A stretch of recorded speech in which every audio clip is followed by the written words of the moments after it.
네, 안녕하세요. 선한 로로쌤입니다. 자, 2022년 2월 3일 목요일 시황방송 시작하도록 하겠습니다. 자, 먼저 다우지수입니다. 자, 다우지수는 우리 연휴 동안 쉬는 기간에 반등을 예쁘게 잘해줬습니다. 14,800포인트 회복만 해도 나쁘지 않았는데 15,800 부근까지 올라오면서 이제 저항을 앞두고 있습니다. 15,800 넘어가면 강세 구간인데 지금 시장이 뭐 벌써 강세로 전환되기엔 쉽지는 않겠지요. 그렇다라고 하면은 이 구간에서 한 차례 휴식을 취할 수 있다. 저항 구간에서는 바로 돌파보다는 숨고르기라면서 한 차례 휴식을 취할 수 있다라는 생각 가지시고, 그리고 여기까지만 해도 빠르게 잘 올라와줬구나 보시면 됩니다. 나스닥 또한 마찬가지입니다. 14,600 저항 구간을 앞두고 있습니다. 다우 지수만큼 강하진 않지만 나스닥도 우리 연휴 기간에 반등이 예쁘게 나오면서 21선 정도는 걸쳐놓은 모습입니다. 마찬가지로 뭐 저항을 앞두고 있는데, 뭐 금리 인상 같은 경우는 기존에 말씀드렸듯이 뭐 정말 가장 뭐 최악의 매파적인 상황까지 우리가 생각을 했으나 아직까지 뭐 0.5%포인트 정도는 생각을 고려하지 않는 쪽으로 보고 있습니다. 그래서 뭐 아직 뭐 아예 안 한다라고 단정 지을 수는 없지만 서로 아직까지는 대화 중이다, 연준 위원들이 볼 수는 있지만, 뭐 매파적인 입장의 가장 대표적인 뭐 블라드 총재 같은 경우도 3연속 금리 인상은 선호하지만 0.5%, 0.5bp의 금리 인상은 이제 선호하지 않는다. 50bp 선호하지 않는다라고 얘기하죠. 그러니까 이 부분에 대해서 여러분들이 다시 한번 뭐 체크하시면 될 것 같습니다. 그리고 양적 긴축은 아직은 아니다라고 뭐 파월 의장이 정확하게 말을 했으니까 상반기보다는 뭐 하반기 쪽으로 밀리겠죠. 그래서 양적 긴축을 하는 대차대조표 축소 같은 양적 긴축보다는 금리로 먼저 조절해 보겠다라고 얘기하니 상반기에는 상반기에 금리 조절로 인플레이션이 해결이 안 되면 하반기에 이제 극단적인 조치를 취할 가능성이 있다 정도로 보시면 됩니다. 그러다 보니 최악을 생각했는데 최악보다는 낫네. 굉장히 매파적인 건 맞지만 최악까지는 아니네 정도로 시장이 인식을 하고 있다라는 거. 여기까지 내려올 건 아니구나 정도로 보시면 되고, 경제 지표 같은 경우 뭐 오미크론 영향으로 이제 일부 둔화된다라고 해도 이 부분은 이제 예상치 전망치를 낮춰놓고 있기 때문에 이 정도 충족만 해준다라고 하면은 뭐 크게 뭐 문제가 될 건 없다. 오히려 이 미리 눈높이를 낮춰놓은 게 좀 더 나을 수 있다. 충족만 시켜주면은 문제가 되지 않는다 보시면 되고, 러시아랑 우크라이나 전쟁 같은 경우는 이제 뭐 언론에서 전쟁 불사한다라고 얘기를 하는데 제목은 자극적이지만 기존 내용 그대로입니다. 이 우크라이나가 나토 가입하는 부분을 반대한다라는 정도, 가입하게 돼서 크림반도 탈환 전쟁이 나오면 우리도 전쟁하겠다는 정도니까 기존에 나왔던 얘기를 그냥 공식화한 수준이다 보시면 됩니다. 자, 그 사이에 우리나라 같은 경우는 휴식을 취하고 돌아왔는데 한 2% 정도 장중 내내 상승을 보이다가 결국은 이제 장 마감을 좀 내주면서 끝났습니다. 근데 이 가운데 긍정적인 부분이 있었는데 뭐냐면 풋옵션을 외국인들이 300억이나 정리를 했습니다. 일부 좀 정리를 하다가 다시 연휴를 앞두고 이제 사들이면서 복귀했다 말씀드렸는데, 오늘 같은 경우에는 외국인들이 이건 좀 너무 내려간 것 같다라고 하면서 이제 300억을 정리했다. 자, 그러면 오늘 우리가 갭 상승 후에 추가적으로 상승하지 못하고 장마감까지 눌려있던 부분에 대해서 얘기가 되는 것이죠. 외국인들이 마감 동향에서 이렇게 하락 포지션을 싹 청산할 정도로 이제 지금 같은 경우에는 하방 위험에 대한 리스크를 가져가지 않는다. 즉 지금은 아래쪽으로 기존에 말씀드렸듯이 하방향에 대해서는 생각하지 않고 반등 구간이고 2700 한 초중반 정도까지는 열려 있습니다 말씀드렸는데, 이제는 레인지가 조금 더 올라가서 2800 정도까지는 열어놓고 있습니다. 중간중간에 또 이제 수급의 변동이 있으면 말씀을 드리도록 하겠습니다. 이 정도로 보시고, 오늘은 전체적으로 장중 내내 중립적인 수급이었는데 중립 이상 정도는 됐었죠. 근데 마감 동향에 한 2시 40분 이후부터 해서 풋옵션을 적극적으로 외국인들이 청산하기 시작하더니 순식간에 뭐 300억을 이제 장마감 1시간 동안 청산했다라고 보시면 될 것 같습니다. 그래서 이 부분은 제일 우선적으로 나와야 되게 풋옵션 청산이다 했는데 첫 번째 풋옵션 청산 나왔고, 자 그럼 두 번째가 뭐다? 선물 매수 그리고 콜옵션 매수인데 기존에 선물 매수가 우선이었다라고 하면 이제는 만기일 일주일 남았기 때문에 콜옵션 매수 쪽이 나와도 됩니다. 둘 중 하나만 나오면 됩니다. 이쪽에서 둘 중 하나만 나오면 되고 콜옵션 매수가 나오면 조금 더 속도는 빨라질 수는 있겠죠. 그래서 속도감이 빠르게 올라가야 된다라고 하면은 콜옵션 매수가 속도는 좀 더 빠를 수 있다. 그리고 3월까지 해서 좋아지려면은 선물 매수가 좋아질 수 있다. 이 두 가지 동시에 나오는 게 가장 좋고 둘 중 하나만 나와도 양호하다. 적어도 여러분들이 원하시는 하락장에 뭐 여기서 추가적으로 밀려서 뭐 2500 이탈해서 2000도 깨진다라고 하는 그런 의견은 이제는 이제 가능성이 굉장히 낮아졌죠. 희박해졌죠. 그래서 하락 포지션을 싹 청산, 상대국까지나 청산했다라고 보시면 됩니다. 그래서 오늘의 특이한 수급 동향, 외국인들 기존에 1월에는 하방 포지션을 들고 갔는데 이제는 하방 포지션을 싹 청산하는 모습, 대량 청산하는 모습이 나왔다라는 거.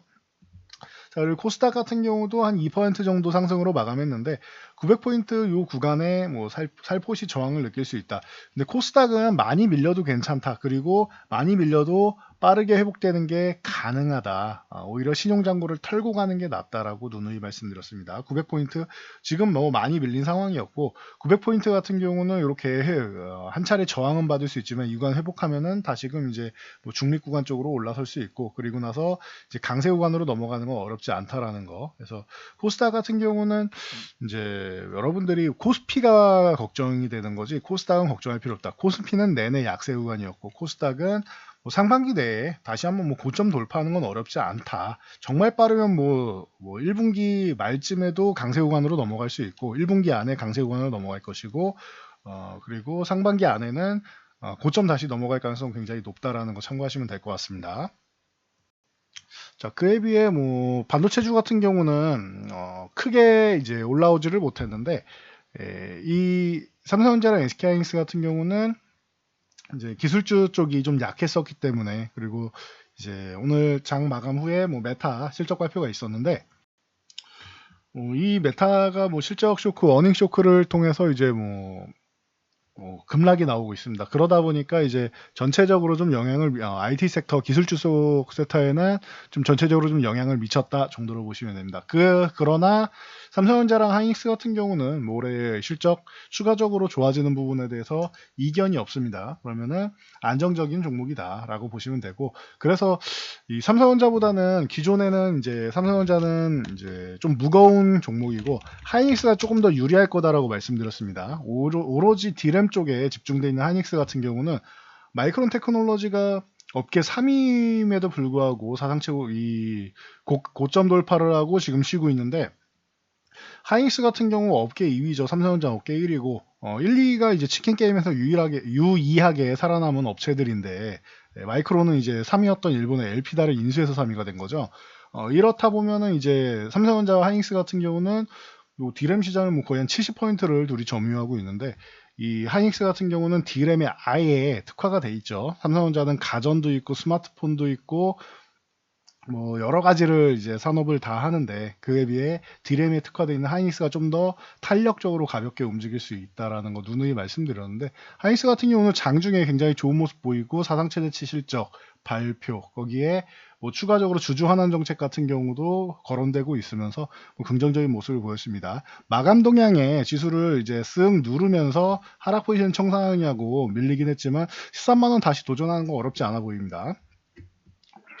자, 그리고 이제 LG에너지 솔루션이 상장 후에 급락을 면치 못하고 있다. 오늘은 이제 반등을 모색했습니다. 6% 정도 올라왔는데 이 테슬라가 이제 지난해 전년 대비 차량 인도수가 87% 급증했다라고 합니다. 그리고 4분기에만 70% 증가하면서 시장 전망치를 큰 폭으로 상회하는 실적을 나타냈습니다. 그래서 이 테슬라에 대한 효과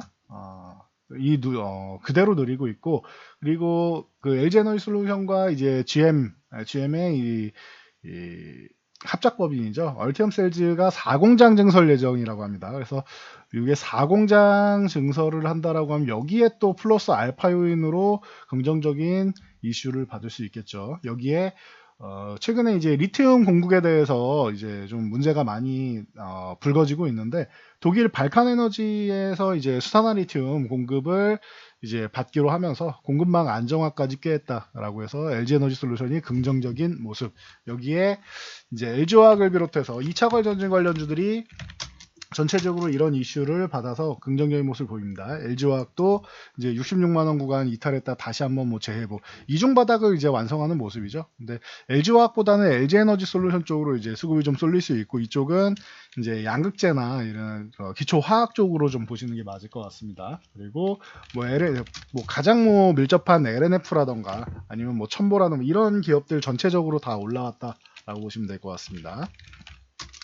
자, 우리 연휴 기간 동안 뭐 현대해포조선하고 대우조선해양은 이제 또 이제 컨테이너선과 LNG선 대규모 공급 계약이 있었죠. 그러면서 이제 바닥권에서 다시 한번 올라오는 모습. 최근에 밀린 게 이 조선주 같은 경우는 이제 1월에 어려웠던 시장에서도 올라가다가 상승폭만큼 정도 내준 거예요. 현대해포조선 보시면은. 그리고 대우조선해양은 상대적으로 좀 약했었지만 이제 다시 밀렸던 부분을 회복하기 시작하는 정도, 대규모 공급 계약이 나오면서 이 부분이 좀 회복 구간으로 접어들고 있다 보시면 될 것 같아요. 자, 보험주 같은 경우 손해보험사가 좋을 수 있다라고 누누이 말씀드렸습니다.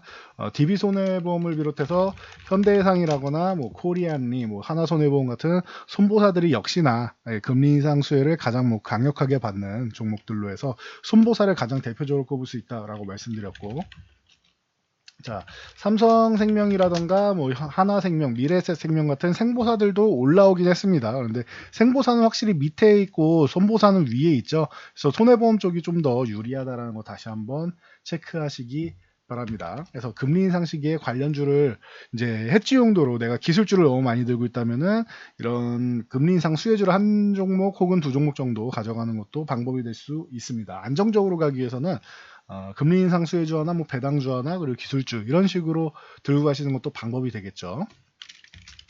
그리고 최근에 러시아 우크라이나 이제 분쟁으로 인해서 유가랑 천연가스, 에너지 가격이 인플레이션이 일어나고 있다. 지금 현재 대치 상황이 유지되거나 하면은 올해 유가가 120달러까지도 넘어갈 수 있다라고 하죠. 그런 전망이 나오고 있는데, 그러다 보니 뭐 한국석유라던가 아니면은 흥구석유, 그동안 뭐 꾸준히 뭐 거론되었던 흥구석유, 중앙에너비스 이런 종목들 유가 관련해서 테마성으로 오늘 많이 올랐고, GSE라던가 대성에너지 같은, 그리고 SH에너지화학 등 이런 이 천연가스 관련 쪽 테마성 종목들도 움직임이 좀 나왔습니다.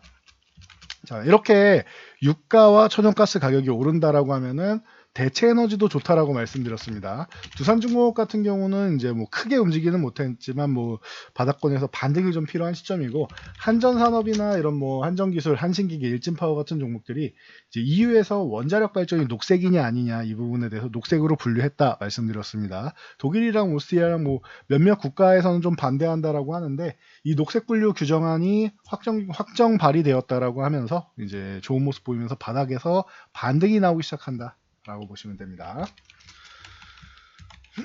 자, 코로나 확진자가 이제 연휴 기간에 22,000명을 돌파를 했죠. 그래서 2만 명 넘어갈 것으로 이제 추정된다 말씀을 드렸는데, 뭐 이미 뭐 연휴 기간에 돌파를 했다라고 하면 연휴 끝나고 나서 적극적으로 이제 진단키트랑 활용하기 시작한다라고 하면은 이 부분에 대해서는 뭐 조금 더 늘어날 수 있겠죠. 2월 중순 정도까지는 이제 좀 피크 타임이 되지 않겠느냐라는 전망이 계속 나오고 있고, 그 구간이 좀 지나야겠죠. 지나면은 조금 나아지지 않겠냐라는 전망이 뭐 전문가들 사이에서 나오고 있는데, 일단은 좀 기다려봐야 될 것 같습니다. 그러면서 그 중환자는 줄고 재택 치료자가 좀 늘면서 원격 치료 관련주들, 그리고 이제 고위험군만 PCR 검사를 하고 이제 신속 항원 키트를 이용해 가지고 이제 일반 젊은이들이나 이제 대부분의 이제 좀 건강하신 분들은 이제 뭐 사용을 하겠다라고 하면서 관련주들이 좀 움직임이 많이 나왔습니다. SD바이오 센서가